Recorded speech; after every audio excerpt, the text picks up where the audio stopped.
Hey guys, welcome to How to Solution, and in this video I'm going to show you guys how you can add widgets to your Notion. At first you have to come on Google and search for Indify like so, and the first one that comes up, https://indify.co with a Notion widgets. Just click on this one and then you have to sign in. So whatever account you have to sign into your Notion, just sign up with that account on Indify.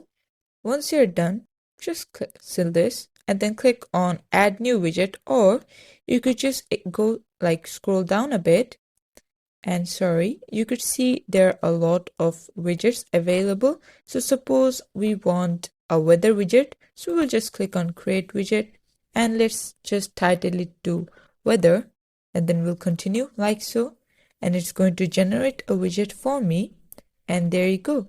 You can change the weather location from here to wherever you are, whatever units you prefer, like Celsius and everything, how many number of days you want here and everything, just like so.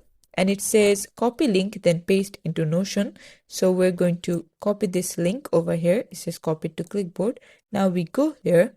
So now all you need to do is just head over to Notion and then type in / and then embed, and it says this one, click on it and then just paste the link and then click on embed link, and after it loads, there you go, we have it. You can customize it to however you want to see it, and this is how you can add widgets in Notion. Thanks for watching. Please leave a like and subscribe for more tutorials like this, and until then, take care.